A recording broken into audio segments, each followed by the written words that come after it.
All right, on this episode of the LPDS, we get some questions from the fans to find out more about Libretti.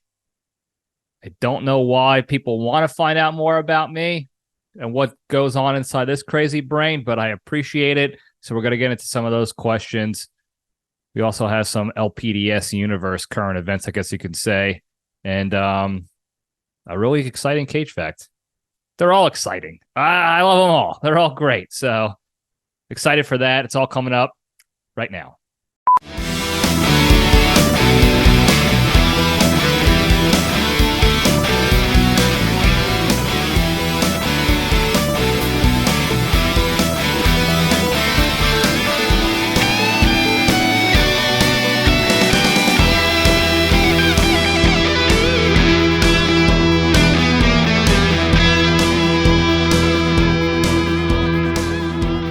All right, jabronis, we're back.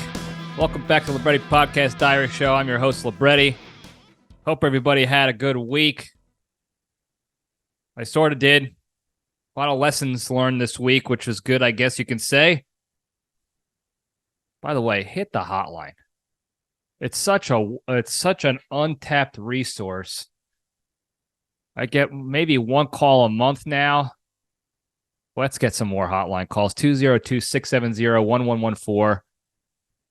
They're the most fun because you get to listen to them live, get to react live. I mean, this is a recorded episode, but my reactions are basically live. Unless I see something in the transcript that's inappropriate, then I won't even play it. But send in questions. Ask for advice if you need anything. Tell a joke. Do a bit, even if it sucks. And some of you guys suck with your comedy bits. That's fine. We'll put it on here. We'll roast it. We'll have a good time either way. Look, I put out suck stuff all the time. Just go back. This is episode 168. They're not all gold, unfortunately. I hate to admit it, but not all of them are gold. So I get it, but put it out there. Put the stuff out on the hotline. We'll have a good time. We'll share a few laughs. We'll move on. 202-670-1114. Do it. All right. As you know, I had some of you might know. I don't know. I had another roof leak. It won't stop raining here in Texas, in Houston anyway. I don't know about the rest of Texas. Probably a desert out there. But for whatever reason, literally the second after the weatherman or gal says, don't worry, the rain is done, I change the channel and it immediately starts to rain, which I'm fine with because it helps with the grass. So I don't have to water the grass, which I'm not going to anyway. I'd rather it die than waste water on it. So the HOA, the HOA, you can come after me if you want. I'm not watering my grass. It's a waste of money.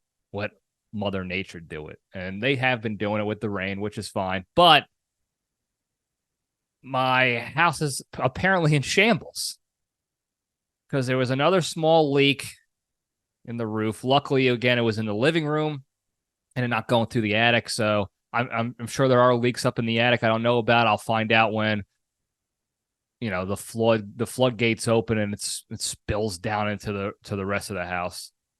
So I got that taken care of. Had my guy come in.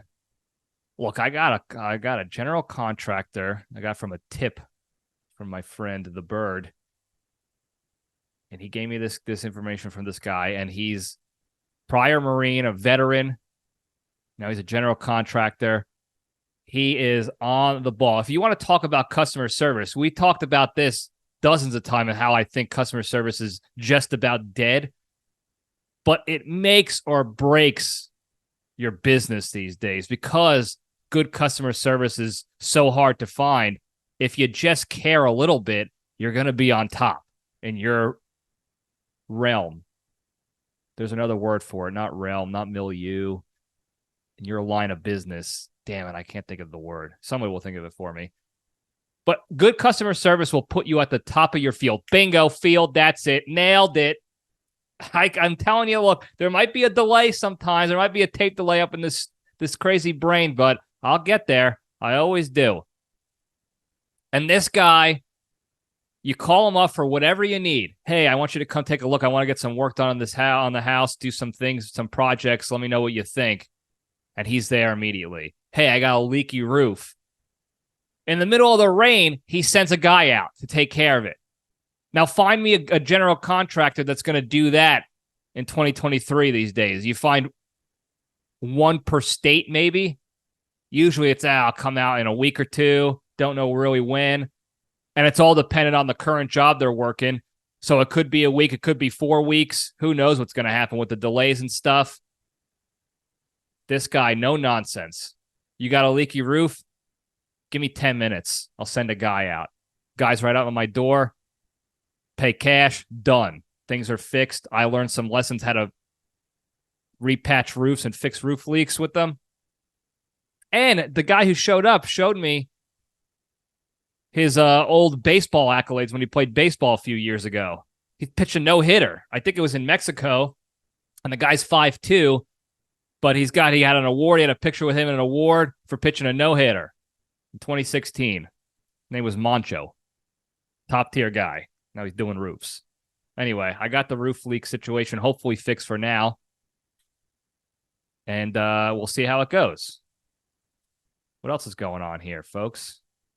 I've been doing some spearhead leadership videos. I've been posting on social media, so Instagram, and I gotta figure out a way to automatically get it sent to Facebook so I don't have to manually do it, because I forget to manually do it because it's a first world pain in the ass, if you will. But I got to get better at doing that so more people can see it. But I started using Threads too, which is Instagram, Twitter, and that's just another avenue to try to push out content and information to get people's, get the eyeballs on the business. So just for a business update for you. But I'm trying new things. I'm going to be trying new things with the videos to try to capture more eyeballs and provide more value. So if you do see them out there in the wild and you have any feedback, please let me know. And don't just, oh, it's a good video. No, tell me what sucks about it, what I can do better, what's going to be more eye-catching. Maybe if you have ideas of what you want to learn about on the leadership side, let me know, and I'll try to make a video out of it. I got this new, let's see if I can find it here in YouTube land. I got these new clip-on mics that I can plug into my iPhone as a camera. So when I'm doing quick videos, instead of listening to the wind in the background or the car bouncing around, I can clip this on and Bluetooth it in, and hopefully it'll be good audio quality for that. So please let me know. Give me the feedback. Again, good or bad. That's the only way I can grow and get better for you guys, is if I get the good feedback. So that's that on the Spearhead update. I got a chance to watch some Netflix documentaries that just came out. One was the Gladiators one. I watched that on a whim because I was a fan of Gladiators as a kid. They were awesome. So I wanted to watch the Gladiators documentary. Really good doc. Went into all behind the scenes of the craziness of the show and how it started, the wild way it started and how dangerous it was. And then went into the drama of the gladiators behind the scenes in the locker room with steroids and drugs and sex and all that stuff. And it was great. It brought me back to that little childhood memory. It gave me a little better insight of what they were dealing with and how they were able to find a way to be successful in that show, that crazy show where they just beat the shit out of regulars for an hour at a time. It was awesome. So go check that out. I also watched the Arnold documentary. Now, I was going to see it anyway, but I know my buddy, the Bradley Blotter, is going to probably bitch about if I don't give him credit for telling me I should go see it. So I saw the documentary. It was very good. 3-part mini series documentary. That's what I meant to say. And that's another one that anybody my age, or even at most ages, grew up on Arnold in the 80s. I guess late 70s, early 80s through the 90s and 2000s. He was the action star of the 80s and early 90s. He was unrivaled. And I say that knowing that the Rocky saga is, my top saga. It changed my life. And I love Stallone and Rambo, all of them. But Schwarzenegger stood at the top of the pedestal there for a long time. And it goes into his bodybuilding life, and then it goes into his acting life, and then his political life, and his sort of his marriage turmoil and all that stuff. It was really good, really well done documentary. I wish they had his ex-wife on there to talk, but I guess she probably didn't want to speak on some of that stuff. But they had a lot of people on there, from friends to opponents in the bodybuilding world to the political opponents he had. So it was well done. Good insight into the legend himself, Arnold. So I would suggest, if you have the time and you got nothing going on and it's raining and your roof's leaking, go check out those documentaries on Netflix. The only thing the only other thing I got in the current events world is the big story that they're talking about now is the cocaine in the White House stuff. And when I say the big story, it's really only like all the super right-wing media is talking about it, and then everybody else is trying to dust it under the rug, if you will. And they will, because they found cocaine in a pretty secure area of the White House, and they claim to not know who it belongs to. But,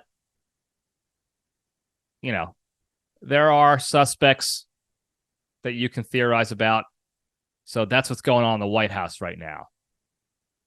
And this is not like a breaking news thing like, oh my God, what a scandal, because I guarantee you that stuff's been going on in the White House for decades, with all the people in and out of that building. Not just the presidential administrations, but the celebrities that show up there, the parties I'm sure they have, everybody in and out of there that's done stuff there. That place is just, that needs a complete like home makeover, renovation, Ty Pendleton style, extreme home makeover. That thing is riddled with old seam and drugs and just cigars and everything. It's probably disgusting in there from all the scandals and bad crap that's gone on in the past. So it's a big deal because that it was found, and it's getting close to election year. So of course people are going to talk about this to get you riled up about the political end of it. But we already know here in the LPDS universe, all these people are corrupt and criminal. So it doesn't matter who's in the office at what given time. They're doing corrupt criminal stuff, most likely. So call me jaded, call me a psychopath and a tinfoil hat wearer, but that's that. With that, though, we'll get into the questions and the junction and all the other good stuff. So first, step into the cage.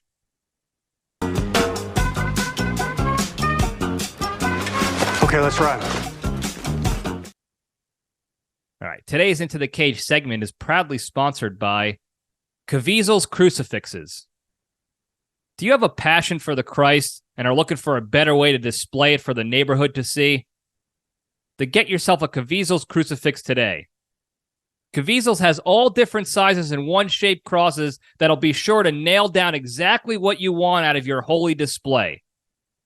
And unlike the plastic imitation brand, Caviezel's crucifies the competition by using real pressure-treated wood for all their crosses, so you know your cross will stand the test of time perched up on your front lawn. And if you don't like the original size you ordered, you could call them back, and within 3 days, they'll resurrect a new one for you for free. So to get your Caviezel's Crucifix today, call 1-800-CHRIST-CLUB and donate 10% of your salary. And if you use the promo code INRI, you'll get 29% off your first cross.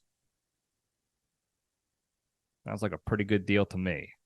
I think INRI's been a promo code before, if I remember correctly. I think it was an old Easter episode with Styx. We talked about it. And if I remember correctly again, it was a very comical sponsor read, if I do say so myself.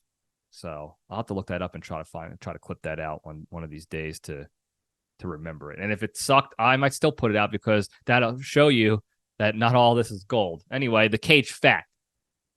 It was just recently reported that Nic Cage will be receiving a career tribute award at the Fantasia Film Festival in Canada this August. I think it's in Montreal this year. And he's receiving the 2023 Career Tribute Award by that film festival for his 40 plus years of contributing absolute bangers for 4 decades. And he's not slowing down. So I'm excited for that. They just premiered his movie, what is it called? Something about the devil with him and Joel Kinnaman. God, I forgot the name of it already. They premiered that at a film festival this past week, and that's set to launch pretty soon here. I think this month sometime that'll be released to the public. So he's exactly where you expect him to be, right on top. Right on top. I couldn't be more excited for him. If I could go, I would go to the damn film festival to go see him accept his award, and then we can high five and do karaoke after. I call harmonies. All right, that's the Cage fact. There you go. You're welcome. We'll move on over to the junction. We'll spin the logo up. And we got some questions from the fans. A little ask me anything situation here. So I put this up on Instagram only because of the way the app works. You can really only do it on Instagram. You might be able to do it on Facebook. I haven't figured that out yet, so I know some of you missed this in the Facebook world. And apparently, not to call anybody out, but a good amount of people missed it in the Instagram world too, because we were hurting for questions. And I don't know if that's indicative of nobody cares about me, which is fine. I don't care about me either, or they just forgot, or what happened. But we did get enough questions to have a conversation. We'll put it that way. So that thank you for all those who submitted questions. I'll put it up again. I'm going to keep putting this stuff up to solicit information and get some fan involvement, because I enjoy that, and I hope you do too. And if there's a better way to get you guys involved, please let me know, because I like getting you guys involved in stuff, and gals, if 2023, whatever, and whatever the morphs. Everybody's welcome to provide feedback and get involved. So we'll just get right into it. First question here. Now, here's the thing about this app, the Not Gonna Lie app, NGL. They're anonymous questions, so you don't know who sends them. And sometimes the app sneaks in their own questions, and they don't tell you. You have to pay to find out who's sending the questions, which obviously I'm not going to do. It also defeats the purpose of anonymous questions. So some of these might be from the app. Some of these, I can tell some of them who they're from specifically, but some might be from the app. Like this one, I think is probably from the app. It says, "What are you doing tomorrow?" I don't know. Maybe I'll go to the pool. I'll do some reading, grocery shopping, maybe hit a diner somewhere, a coffee shop, go out and scope babes and not do anything with them, just look at them and then run away. The sky's the limit. This is America. We could do whatever we want within legal, limits, of course. So I don't know. Kind of a stupid question, but I guess thanks for asking. By the time you listen to this, tomorrow is going to be gone. So I already did tomorrow. So maybe follow up with me and let me, and find out what I actually did. Maybe it was a good day. Maybe I was fixing more leaks or learning about new house repair projects. Who knows? But thank you for the question. Next one here. What are your red flags? Biggest red flags? That's an interesting one. I never really thought about it specifically. I just kind of go with the flow of things. I know people don't like hearing that when it comes to dating and relationships. Oh, I hate when you say go with the flow. Have a plan. Sometimes I just like to let things happen organically, and I like to find out about people organically in nature, as humans do. There doesn't need to be a checklist for me anyway, on dating timelines and when to find out about people and this and that. So I let things have it organically. I don't really have any hard red flags besides like don't be a murderer or whatever or a druggie. But I let it happen. We'll see what happens. Maybe somebody was an alcoholic in the past and they're clean now and they're a good person. Nothing wrong with that. Maybe somebody has kids from a previous relationship or a mistake, as they might say, a happy surprise. That's a red flag for some people, not for me. My friends joke about it all the time. I'm an aspiring stepdad, I guess. So I think when it comes to actually being in a serious relationship, as you start to learn and grow with that person and figure out if you're compatible and things are getting, a little bit hot, more hot and heavy and not just the initial dating phase. I absolutely value someone who can communicate effectively and is open and honest about what's bothering them, what their problems are with me, maybe. And they're also able to take accountability and ownership of their shit. There's nothing worse to me than a person who can't admit when they're wrong and they just continue arguments just to find the ways to win the argument as opposed to solving the problem. I hate that. I want to solve. I don't like arguing. Nobody likes arguing, but I'm a problem solving type of person. Not that I solve all these problems, no problem. I'm a genius, but I want these problems to be solved and out of our way so we can move forward and progress in life. And that's just not just relationships. That's everything in life, work, whatever. I don't like problems. I want to get through the hurdles and learn and grow and progress forward and not get hung up on them. So I don't like to bury things deep down inside and try to forget about them because the problem's still there. It's just going to get worse and worse. So I like to talk about stuff, get it out of the way, solve the problem together so we can move forward. So I hate when people bottle things up or lie, or they're so worried and focused about winning the argument as opposed to actually solving the problem. They refuse to admit any sort of fault on their own. And then they wait for me to make some sort of miscommunication or semantic mistake. And that's when they hone in on that and be like, well, actually, it's this. And it's like, well, that's semantics. So you got me there. But the actual problem is this over here. I can't deal with that shit anymore. That would probably be my most blaring red flag, is someone who can't admit that they're wrong and is not willing to work on any of our shit together and communicate together so that we can grow and get through issues. If you can't do that, if you just have to be right all the time, bye. Goodbye. I also don't like a super controlling person that's going to, guilt me into doing only things that they want to do and make me feel bad if I want to go live my own life too. Live your own life and I'll live mine, and then we'll share our happiness together and grow together that way. Okay? I'm not trying to get someone who's dependent on me for their happiness and tries to control my life about it too. I don't need that crap. Anyway, thanks for the question. Good question. I could go in a little bit deeper on that, but that's probably for another day. All right, this next question here is, what's your favorite movie? Tough one. I still say, though, my favorite personal movie overall is still Field of Dreams, I think. There are so many good movies that I absolutely love. But Field of Dreams, to me, is still my favorite, I think. It's got baseball. It's got father-son relationships. It's more than just a baseball movie. It's about, I don't know, children growing up to see their dreams come to fruition, see their heroes, to find out more about themselves, to get through difficult situations, to go against the grain in life. It's just a good movie overall.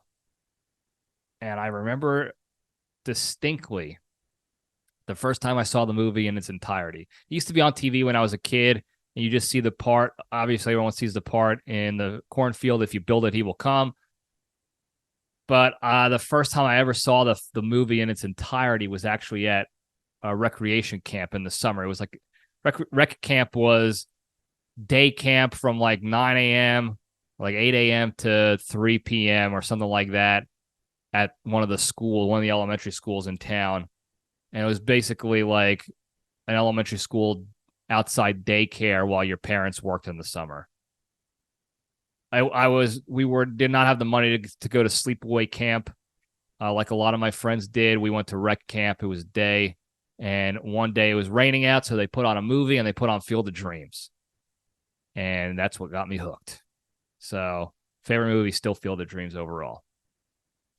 Thank you for the question. Great question. I could talk about movies. You know that. All day long. Anyway, weirdest thing you ever eaten? So, the answer to this is I know what it is, but I also don't know what it is. So, I did this training thing back in the day. And I'm not going to give any specific details on the training or who was for or when it was. Let you guys make your own assumptions and guesses and come up with your own cockamamie ideas of what it was. But I was at some training, and part of the training was, I guess you can call it a combination of stress test, humility testing, and what the heck else would I describe this training as? Probably stress tests and humility and trying to overcome ridiculously embarrassing and stressful situations as a team, coming together as a team to do this stuff. And one of the things that we had to do in this training is we would have to answer questions in high stress environments. Maybe it was pouring rain outside and we were doing calisthenics or digging ditches or whatever it was, some physically strenuous thing coupled with environmentally strenuous things, coupled with mentally strenuous things like quiz questions. And if you got a question wrong, you had to take a gulp from this concoction that they made, that they put in a gallon jug. And I don't remember exactly what was all in it. In fact, they never told us what was exactly all in it. And by the time I sort of completed that and was able to be like an instructor, if you will, for that, they stopped doing that sort of training anymore because you're not allowed to do that stuff anymore, I guess. I don't know. But it was like a mixture of like warm milk and cottage cheese and pickled eggs, maybe pig's feet, jalapeno juice, hot sauce. It looked like an off-colored, thick, like oatmeal grits kind of thing, but it didn't have any grits or oatmeal in it at all. It had other crap in there, and it was disgusting. And every time you took a gulp of it, you ended up just throwing it back up while you were doing your push-ups or calisthenics or whatever else we were doing. So it was really important for me that I tried to get those questions right. Otherwise, I was drinking that stuff. And I even forgot what they called it, but it sucked. It was not good at all. And that was the weirdest thing I've ever eaten. Because it was, while it was in a gallon jug, you had to chew it. Nasty. So thank you for that question and for that memory. All right, this one here says, top 3 movies of all time. Now, this is an impossible question for me to answer. Impossible for me to answer. Field of Dreams is obviously up there in my top 3 because it's my number 1 right now. Number 2 is I don't know the order. I say number 2, but there's 10 movies I can rattle off right now that on any given day can be in my top 3. And I think I've had this discussion before in the past. Maybe I was talking to Sticks. Maybe somebody asked a question in the past again. I mean, we've been doing this for over 3 years now, so I'm sure the question has come up before. But there are at least 10 movies that any given day I can make the determination that this is my top 3 favorite movie. So there's Field of Dreams, Unbearable Weight of Massive Talent, the Rocky movies, Back to the Futures, My Cousin Vinny, all those right off the bat.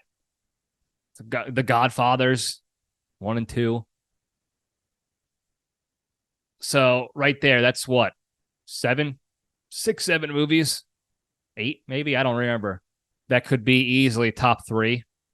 It's very tough. I love movies, and there's a lot of good ones out there. I'll tell you what movie is not on my list, though, and for whatever reason, it's on the top 100 list for my entire existence, and that's Citizen Kane. I don't understand why that's considered a good movie. I'm sorry. I've seen it. I saw it with my family. I've seen it in cinema class in high school. We dissected the movie and all the different meanings in it. And I get there was a lot of nuance in there and all this, the hidden meanings of the language and the nonverbal cues and all that's the storyline. That's all fantastically written. But the movie was so long and so boring from an entertainment standpoint. I don't understand who keeps voting this as like the number 1 movie of all time. I don't get it. And that might be a hot take for some of you refined types, but I just don't get it. And it's not because I haven't seen it. I've seen it multiple times, and I've tried multiple times to enjoy the movie and not fall asleep in the middle of the damn movie. It's so boring. Anyway, that's not in my top 10. Thank you for that question. I love movies. I could talk about that all day. We'll move on, though. Another great question here. Another tough one. The best pizza you've ever had. A very tough question to answer because I've had a lot of good pizza throughout New York, New Jersey, especially. Some decent slices in Italy. Not slices. They have the small individual pies that me and Nikki Sticks and JPL3 were housing during our trip to Italy several years ago. We're talking 9 years ago now, 10 years ago now we went on that trip. Damn, we got to go back. But I had a lot of good pizza. I think my favorite pizza is a very close tie. And I guess it's interchangeable depending on the day you go, maybe. But it's John's of Bleecker in New York City. And it's Luigi's Pizza in Brooklyn.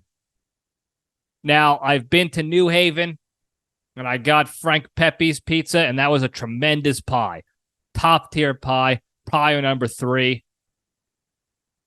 Definitely my number 3 at least. That can also be interchangeable depending on the day, but I still give it a little bit more to John's of Bleecker, and then Luigi's is probably a close second. Unbelievable pizzas. Those are the only pizzas, those 3 right now, I think, if I remember correctly. There's been some really good ones in Jersey that I've housed before, but those pies are automatic. I'm eating the whole pie. It's not even a question, no matter how full I am at the time. If I'm going to Luigi's or John's of Bleecker in New York, or even Pepe's up in New Haven, I haven't been to the other ones, the other big names up there yet, then that pie's going down. I'm getting my own. You can get your own pie if you're coming with me. We're not sharing pies. We can share slices, but there has to be an even trade of slices. I'm getting at least 8 slices of those pizzas. And you better believe there's going to be a problem if I don't. In fact, you can ask the Wet Cat. We went to John's of Bleecker one time, and we were crushing pies. It was me and the Wet Cat and Mrs. Cat. And we ordered like 2 or 3 pies, and we're housing them. And this bum comes up, and he's bothering people for food and money. And he starts to reach over. We're sitting outside. He starts to reach over the banister there that they have, the little enclosure, to try to grab a slice. And the Wet Cat had to paw him away to get him out of there. Now, I'm all about helping the needy, but when you invade people's private space and try to touch their food, you're stealing. Okay, I don't care if they were a bum or a non-bum. Anybody who comes up to my table, our table, and tries to do that, that's what you can expect. And the Wet Cat jumped in with his cat-like reflexes and pawed him away before it can get nasty. So that's how dedicated, at least Wet Cat is to those slices. So Great question. Love pizza. Man, I got to find a good pizza joint here in Texas. So far, not great, but we'll see. Anyway, thanks for that question. All right. This next one here, another tough one. Another very tough question.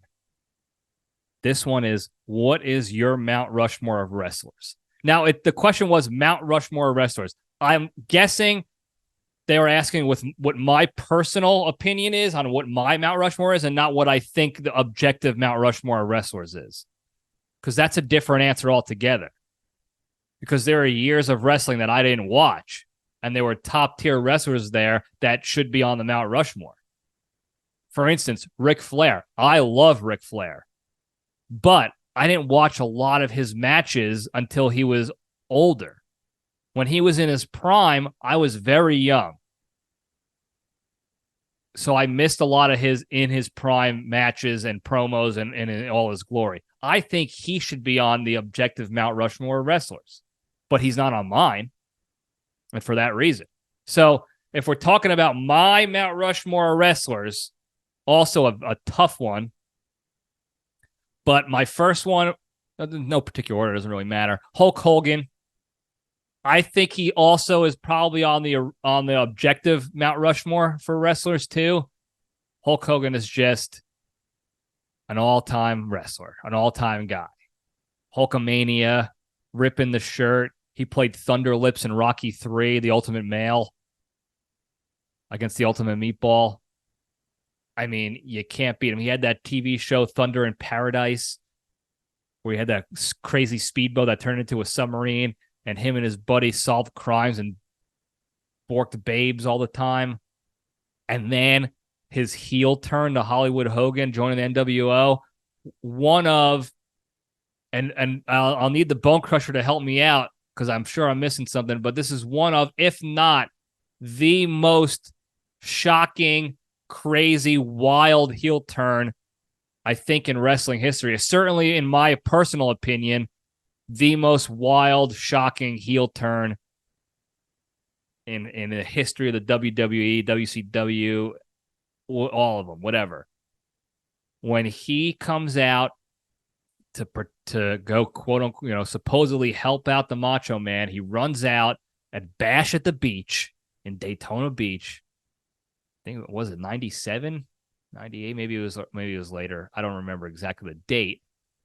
But he runs out there to shoo away Nash and the gang. And then when they leave the ring, it's just Macho Man.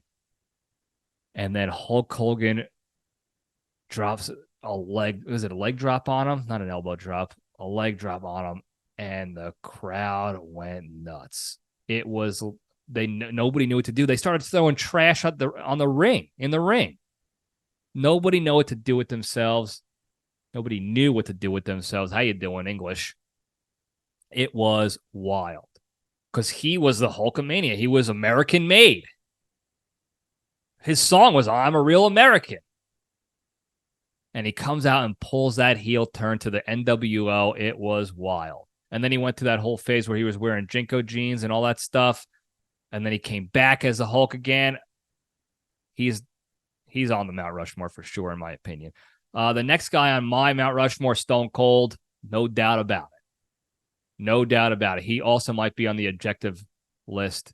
Again, there's older guys back in the day, Bruno Sammartino, that age group that started wrestling. But Stone Cold's on mine for sure. He changed my life in the wrestling world after Hogan got older and all those guys got older or whatever. He came in the Attitude Era. And and this is probably my bias coming out, but to me, Stone Cold had the greatest crowd pops in WWE. Now, you can make the argument that John Cena has them now, even still, but that he has the better crowd pops, but I still think Stone Cold is, because all you had to do was hear the glass shatter. As soon as you heard the glass shatter, that was it, folks. You knew who was coming out. You didn't know how he was coming out or where exactly in the arena, or if he was going to be on a four-wheeler or what he was doing, but you knew trouble was coming. And the way the announcers and the commentators reacted to hearing that glass shatter of his walkout song, I think they made it even more electric. And you got to go look at old Stone Cold entrances where you hear JR and Lawler, Jerry the King Lawler, where they're screaming, Stone Cold is in the building. Absolutely incredible. Absolutely electric. I had a poster of Stone Cold. I had a bunk bed. It was the World War I bunk beds I think my great-grandfather stole from the barracks after WW1 that me and my brother slept in. I slept on the top bunk, of course. So I had a poster of Stone Cold on the ceiling of my bedroom right above me, and he's on the turnbuckle, and he's giving the fingers. But because it was a family poster at Spencer Gifts, I think I bought it. I think the middle fingers they just photoshopped rattlesnakes on the middle fingers or cobras or whatever they put on there, some snake instead of the middle fingers. But that's who tucked me into bed every night. Certainly not Crazy Carol, JPL3. They were less than comforting in that way when it came time to bedtime, mostly because I was a little shit and I never wanted to go to bed. I wanted to watch cartoons and TGI Friday all night, and they just wanted some peace and quiet and alone time, so they would toss my ass up in the bed, and then I would get serenaded by memories of Stone Cold Steve Austin drinking beers and stunning everybody. So he's definitely on there. Now, this is where things get very tough for me, because there's a lot of other wrestlers I loved throughout the years that I don't think would make my top 4 of Mount Rushmore or whatever. There's guys like Mankind I love. I love Randy Orton. He's on the cusp of being on my Mount Rushmore. I don't know how I feel about it because I love the Viper and the voices inside my head, all that. He's great. The Legend Killer. So that's a tough one for me. But I have Undertaker because he wrestled for 70 years practically. And he has the record at WrestleMania, and I got to watch him a number of times at live events. He's the Undertaker, the dead man. And his entrance is electric, and he comes out of the ground, and he rises from the dead when you think he's dead in a coffin or under a pile of dirt. He is a legend. And we used to do, me and Bone Crusher and Dangerous David's Public Enemy #1 on the LPDS, used to do wrestling moves in the pool in college. Choke slams, all that stuff, all Undertaker moves a lot of the time. Maybe some Batista bombs. I like Batista. He doesn't make my Mount Rushmore. I love Batista.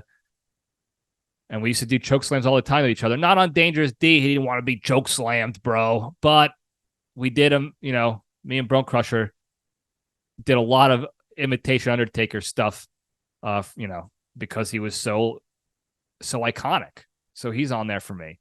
The 4th one is the toughest one because, again, it could be interchangeable.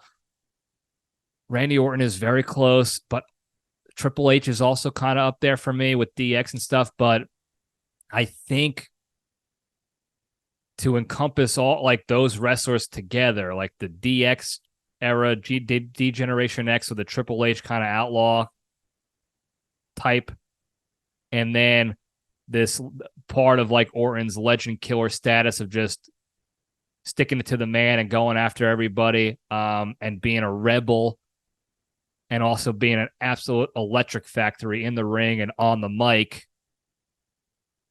It's not The Rock. I love The Rock too. He's up there too. But for me, it's not The Rock because Stone Cold kind of took The Rock in that era for me. But I love The Rock. It's the Heartbreak Kid, Shawn Michaels. He would have to be up there for me on the Mount Rushmore. For all those reasons. He was part of D-Generation X, so he has that flavor with Triple H and X-Pac and the gang in China. And then he also had that rebel attitude, kind of like Orton, where it doesn't matter who you are. If you're Vince McMahon, if you're a fan favorite. You're going to get taken out by this guy. And he brought with the chin music. And then we saw his wrestling match at WrestleMania, the Crusher and I, at the Citrus Bowl, where he effectively ended the career of Ric Flair with a sweet chin music. I get chills just thinking about it. And then he had that even more wild match against Edge like the next year or 2 years later or whatever. I think it was the next year at the next WrestleMania. He was an absolute dynamic wrestler and character. His walkout song, I'm Just a Sexy Boy, unbelievable. What a song. It's awesome. HBK was all time. So he slightly overtakes Orton and The Rock and those guys for me, Macho Man, all those guys. So long story short, my Mount Rushmore is Hogan, Stone Cold, Undertaker, HBK. So great question. I kind of probably went long on that explanation, but it just, look, I'm an adult who likes wrestling. I don't care. You guys know that. It's fun entertainment. Some of you guys like Vanderpump Rules, and I think that's stupid, but that's okay because you like it and you get entertainment out of it. Some people like other reality shows or other soap operas or other athletic events. One of the things I like is wrestling, and so does the Bone Crusher, and we share that as brothers, and we enjoy ourselves watching these events and getting into the whole drama of it all. So it's fun. Anyway, great question. Great question. Thanks for that. All right, this next question here, not as great. What's the last thing you ate? Thanks for that question. I had a protein bar and a coffee, and I polished it off with a cheese. Guilt-free cheese. So thanks. Real good question. By the time you listen to this, that's not the last thing I ate. Who knows what I ate last by whenever you guys tune into this. Could be anything. Maybe it's a good pizza in Texas finally for once. Probably not, though, because most of their pizza is subpar comparatively. No offense to them. They do barbecue right. They do steak right. They do anything red meat, cow-related right. They do bacon right and barbecue right. I said barbecue, I think. Whatever. They don't do pizza right. I haven't found the pizza joint yet. Maybe I will. Who knows? But that's what I ate last. Protein bar, coffee, guilt-free cheese. All right. This last question here that I'll get into, also a good question. I might have answered this in the past. I don't know. But are you close with your parents? And that's a very complicated answer because, as you know, I talk about Crazy Carol and JPL quite often on this show. And most of the time, it's funny stories, maybe some shit talks and roast on them. But at the end of the day, so you might think I'm not close with them and I despise them. It couldn't be further from the truth. I love my parents. I live with them.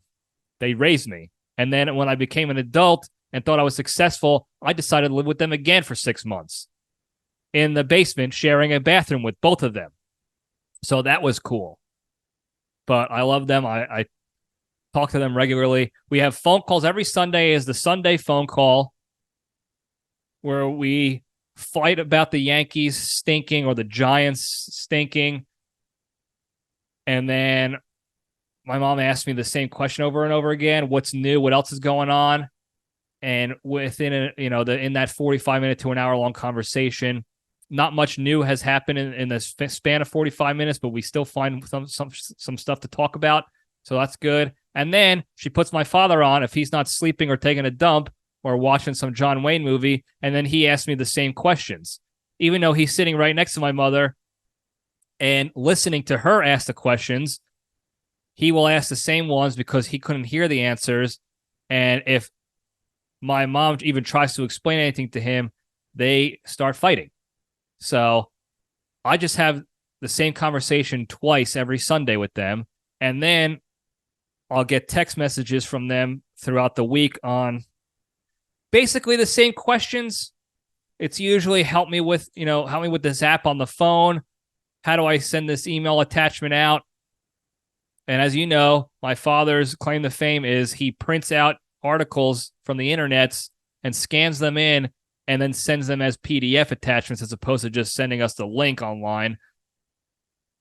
So he's always asking about how he can better send out emails, and then he goes back to doing those, the PDF attachments where you can't even read the articles because he printed up all the ads on top of it. But I'm close to them. I wanted to move closer to them and be able to take care of them as they got older.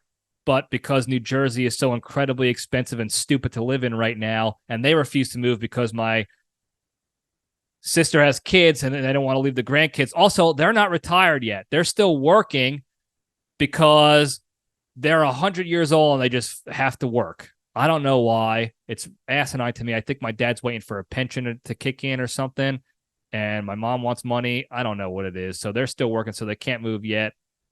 But I wanted to live closer to them, but I need to save money to be able to do that first. And then eventually I'll build a compound where they can live next to me, not with me, next to me, and I'll be able to hopefully take care of them as they get older. But yeah, short answer is I'm definitely close to them. I'm close to my whole family. Talk to Sticks every day. Talk to my sister every day, via text at least. Sticks calls me every morning. On his way to work, post-workout or post-run, to tell me how it went. And then if I don't answer the phone immediately, if I have a work call, he gets all up in arms because how dare I not answer the phone for Nicky Sticks? And I have no problem saying that because he doesn't even listen to this podcast. He doesn't even listen to the ones that he's on. He just talks and then he leaves. That's it. That's what Sticks does. And if you're not answering the phone so he can talk, then you're a problem in his life. So, but close to my parents, close to my family. I will be going home this winter for a couple months for the holidays and to help my parents with the snow shoveling. So you'll get more dungeon episodes of the LPDS down there. So that'll be fun. They got the dungeon bathroom, updated and renovated. I told you guys about that. So maybe I don't have to share a bathroom anymore. I don't know. It is still kind of a pain because it's in the basement and my room where I stay is not in the basement. So bringing stuff up and down the stairs all the time, it's kind of a pain. Whatever. First world problem. Doesn't really matter that much. But yeah, close with my parents. I love my family. I think that's important. And I think, Randy, stop licking. You can't see him in YouTube land either, but Randy loves to lick. Hey, cut it out. He's behind the camera doing not suitable for podcast things on the futon. But yeah, I think it's very sad. I feel very bad for people who don't have good relationships with their parents and their family, or if they are coming from a single parent home, or one of their parents is a deadbeat or whatever it is. I feel bad for those people. I empathize with them. I don't pity them. It's not like I feel like I'm better than them. I don't. I'm not one bit better than anybody else out there, besides maybe some murderers and rapists and pedophiles. But it sucks. It's so great having a family you're close to that you can laugh with, and they raise you and you learn and grow with them, and you share in their happy moments, and you can commiserate in the sad times, and you can build that bond together. I think that's what it's all about here in this world. And I try to do that with my friends too, friends and family. They're all family to me. So it's sad when you see somebody have a bad family situation where they don't talk to a parent anymore because they're a deadbeat, or they're separated, or they never met one of their parents, a father or mother, or whatever it might be. It's tough. And I feel for those people. And I hope that my friendship with them helps them a little bit feel that sort of camaraderie that they might have been missing. Again, not that I'm better than anybody, but if I can help people out by bringing them into the fold a little bit, I try to do that. Because I think that's important. I think family's important. And when I say family, I don't just mean your blood. I mean the people that are that important to you that you would take a bullet for, you would be in the trenches with. And I talk about this all the time. My brothers, I have one blood brother, Sticks. And I have a good handful of other brothers. And you know that. I'm not going to name them all right now because if I forget one by accident, I'm sure they'll get mad at me and feel slighted. But family is not just blood. You can choose your family too. And that's just so important to me, and my happiness in life is being surrounded by these people. So that's why that's another reason I'm close with my parents. It's because I love them. So good question. Thank you for that. that's all I got for the questions today, folks. I'll put another one up here soon to get some more questions from you guys. Maybe this particular episode sparks some more ideas that you can write down and you can send them over. But for now, we'll cut it here. Before I go, though, the big three, the 3 pillars to staying strong and being a better, happier, kinder, more genuine human being. Number 1, exercise every day, whether it's physical, mental, or emotional exercise. Do one thing every day to get going and to improve your health and wellness and fitness mentally, physically, and emotionally. Super important. Number 2, don't be a shitty person. Be a kind person. And I always end up going too long on this one because it just takes me down that emotional rabbit hole. But just omit yourself from positions where you can be shitty. If there's the option to be a shitty person, just don't take that option. Take the other one. And it's as simple as just not getting involved in it, not reacting. I want to do it all the time. I want to do it all the time with people. I see people post stuff on the internet that's to me is wildly inappropriate or stupid or negative, and I want to respond in kind of like, what are you thinking? This is why you're wrong, all this other stuff, and it's not going to help. It's not going to help. And that's what I hope doesn't happen to the Threads app that Zuckerberg put out there, the Instagram, Twitter. I already saw one person, she posted, I hope I can get all my my political and other and news updates here as well. And it's like, no, I hope you can't. Because that's where you start getting the negativity and the bullshit that happens on Twitters and Instagrams and all the other platforms right now. I hope to God, it's a difficult task to do, but I hope to God that the Threads app stays positive and it's just sports updates and fun comedy and lessons and tutorials from people and how to bringing value to the world, because it's loaded with what too much shit as it is, and it's so difficult to not get involved in it. But we gotta be better at that. Get our brains out of that space, that environment, and we'll feel better for it in the long run. Number 3, the most important one to me: be genuinely thankful and grateful for all the good you have in your lives, because you don't know when it's going to be gone. And you don't want to sit there with the regret of not being able to experience that person or that thing or that memory one more time. So be thankful for the good you have in your lives, because it could all be gone in a heartbeat. So that's all I got today, guys. Don't forget to like and subscribe and hit the hotline, 202-670-1114.